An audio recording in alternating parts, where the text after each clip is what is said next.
ಓಂ ಶ್ರೀ ಗುರುಭ್ಯೋ ನಮಃ. ಶ್ರೀಮದ್ ಭಗವದ್ಗೀತಾ 4ನೇ ಅಧ್ಯಾಯ 12ನೆಯ ಶ್ಲೋಕ. ಕಾಂಕ್ಷಂತಹ ಕರ್ಮಣಾಂ ಸಿದ್ಧಿಂ ಯಜಂತ ಇಹ ದೇವತಾಃ ಕ್ಷಿಪ್ರಂ ಹಿ ಮಾನುಷೇ ಲೋಕೆ ಸಿದ್ಧಿರ್ಭವತಿ ಕರ್ಮಜ. In this world of human beings, men seeking the fruition of their activities worship the gods for success, burn of action follows quickly.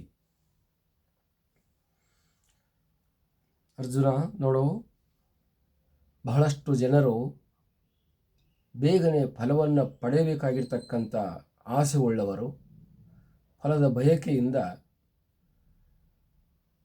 ಯಜ್ಞಗಳನ್ನು ಮಾಡ್ತಾ, ಕರ್ಮಗಳನ್ನು ಮಾಡ್ತಾ ದೇವತೆಗಳನ್ನು ಸಂತೃಪ್ತಿಗೊಳಿಸುತ್ತಾರೆ. ಆ ಕರ್ಮಗಳಿಂದ, ಆ ಯಜ್ಞಗಳಿಂದ ಅವರು ಸಿದ್ಧಿಯನ್ನು ಹೊಂದುತ್ತಾರೆ.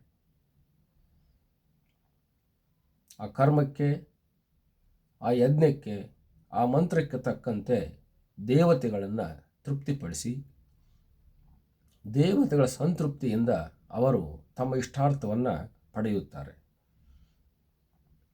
ಕ್ಷಿಪ್ರಂ ಹಿ ಮಾನುಷೇ ಲೋಕೆ, ಶೀಘ್ರವಾಗಿಯೇ ಅವರು ತಮ್ಮ ಇಷ್ಟಾರ್ಥಗಳನ್ನು ಪೂರೈಸಿಕೊಳ್ಳುತ್ತಾರೆ. ಈ ಕರ್ಮವು ಮತ್ತು ಅವರು ಮಾಡತಕ್ಕಂಥ ಭಕ್ತಿ, ಶ್ರದ್ಧೆ ಅನ್ನುವಂಥದ್ದು ಅವರನ್ನು ಬೇಗನೆ ಸುಖಿಗಳನ್ನಾಗಿ ಮಾಡುತ್ತದೆ. ಸತ್ಕರ್ಮವು ಸುಖಿಗಳನ್ನಾಗಿ ಮಾಡುತ್ತದೆ ಮತ್ತು ಅವರು ಮಾಡ್ತಕ್ಕಂಥ ಶ್ರದ್ಧೆ ಏನಿದೆಯಲ್ಲ, ಅದು ಭಗವಂತನಿಗೆ ಬೇಗನೆ ಹೋಗಿ ತಲುಪುತ್ತದೆ. ಹೇಗೆ ಸ್ವಿಚ್ ಹಾಕಿದಾಗ ಲೈಟ್ ಇಲ್ಲಿ ಹತ್ತುತ್ತದೆಯೋ, ಹಾಗೆ ಭಗವಂತನ ಸ್ಮರಣೆಯನ್ನು ಮಾಡಿದಾಗ ಆ ಸ್ಮರಣೆ ಅನ್ನುವಂಥದ್ದು, ಆ ಭಕ್ತಿ ಅನ್ನುವಂಥದ್ದು, ಆ ಭಾವನೆ ಅನ್ನುವಂಥದ್ದು, ಆ ಶ್ರದ್ಧೆ ಅನ್ನುವಂಥದ್ದು ಅಲ್ಲಿ ಹೋಗಿ ತಲುಪುತ್ತದೆ. ಅದು ಯಾವಾಗ ತಲುಪಿತೋ ಆವಾಗ ಅಲ್ಲಿ ಬೆಳಕು ಮೂಡುತ್ತದೆ. ಭಗವಂತನ ಕೃಪಾ ಆಶೀರ್ವಾದವಾಗುತ್ತದೆ, ದೈವದ ಕೃಪಾ ಆಶೀರ್ವಾದವಾಗುತ್ತದೆ. ಅದಾಗುವವರೆಗೆ ಇಲ್ಲಿಯ ಕ್ರಿಯೆ, ಕರ್ಮ, ಪರಿಶ್ರಮಗಳು ನಿತ್ಯ ನಿರಂತರ ಅವ್ಯಾಹತವಾಗಿ ನಡೆಯುತ್ತಿರಬೇಕು. ಹೇಗೆ ಒಂದು ಮರಕ್ಕೆ ಹಣ್ಣು ಇರಬೇಕಾದಾಗ ಆ ಹಣ್ಣನ್ನು ಕೆಡವಿಕೊಳ್ಳುವುದಕ್ಕೆ ಕಲ್ಲನ್ನು ಹೊಡಿಬೇಕಾದರೆ ಆ ಹಣ್ಣಿಗೆ ತಲುಪುವವರೆಗೆ ಆ ಕಲ್ಲನ್ನು ನಾವು ಬೀಸಬೇಕಾಗುತ್ತೆ, ಎಸೆಯಬೇಕಾಗುತ್ತೆ.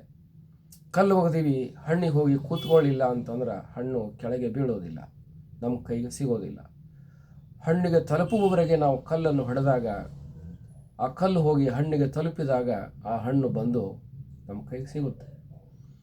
ಹಾಗೆ ನಾವು ಮಾಡ್ತಕ್ಕಂಥ ಶ್ರದ್ಧಾ ಭಕ್ತಿಗಳೆಲ್ಲವೂ ಕೂಡ ಭಗವಂತನಿಗೆ ತಲುಪುವವರೆಗೆ ಇವು ನಿತ್ಯ ನಿರಂತರ ನಡೆಯಬೇಕು. ಗಂಗಾ ಪ್ರವಾಹದಂತೆ ಅವ್ಯಾಹತವಾಗಿ ಯಾವಾಗ ನಿತ್ಯ ಕ್ರಿಯೆಗಳು, ಕರ್ಮಗಳು, ಮಾಡ್ತಕ್ಕಂಥ ಪರಿಶ್ರಮಗಳು ಇವೆಲ್ಲವೂ ತಪಸ್ಸು, ಅನುಷ್ಠಾನ, ಯೋಗ, ಧ್ಯಾನ, ಜಪ, ತಪಾದಿಗಳು ಎಲ್ಲಿಯವರೆಗೆ ನಡೀತಾವೋ ಅಲ್ಲಿಯವರೆಗೆ ಭಗವಂತನ ಕೃಪಾಶೀರ್ವಾದ ಯಾವಾಗಲೂ ಇರುತ್ತದೆ. ಅದಕ್ಕೋಸ್ಕರವಾಗಿ ಸಿದ್ಧಿಂ ಪ್ರಾಪ್ತಿ ಮಾಡಿಕೊಳ್ಳೋದಕ್ಕೋಸ್ಕರವಾಗಿ ಈ ಲೋಕದಲ್ಲಿ ಜನರು ಆಸೆಯನ್ನು ಪೂರೈಸಿಕೊಳ್ಳುವುದಕ್ಕೋಸ್ಕರವಾಗಿ ಕರ್ಮಗಳ ರೂಪದಿಂದ, ಅನುಷ್ಠಾನ ರೂಪದಿಂದ ದೇವತೆಗಳನ್ನು ಸಂತೃಪ್ತಿಗೊಳಿಸಿ ಅವರ ಇಷ್ಟಾರ್ಥಗಳನ್ನು ಪೂರೈಸಿಕೊಳ್ಳುತ್ತಾರೆ.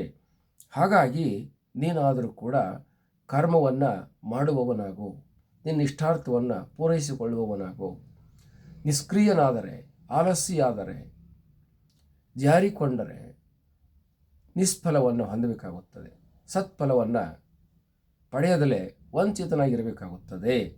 ಈ ಜನ್ಮದಲ್ಲಿ ಈ ಬುದ್ಧಿ, ಮನಸ್ಸು ಇವುಗಳನ್ನೆಲ್ಲ ಸಕ್ರಿಯಗೊಳಿಸಿಕೊಂಡು ಆತ್ಮಸ್ವರೂಪಿಗಳಾಗಿರ್ತಕ್ಕಂಥ ದೇವತೆಗಳ ಕರುಣೆಯನ್ನು ಪಡೆಯುವ ಮೂಲಕವಾಗಿ, ನನ್ನ ಕರುಣೆಯನ್ನು ಪಡೆಯುವ ಮೂಲಕವಾಗಿ ಜನ್ಮವನ್ನು ಸಾರ್ಥಕ ಮಾಡಿಕೊಳ್ಳತಕ್ಕಂಥ ಅವಶ್ಯಕತೆ ಇದೆ ಅನ್ನುವಂಥ ಅಭಿಪ್ರಾಯವನ್ನು ಪರಮಾತ್ಮನು ಇಲ್ಲಿ ಹೇಳುತ್ತಿದ್ದಾನೆ. ಹರಿ ಓಂ ತತ್ಸತ್.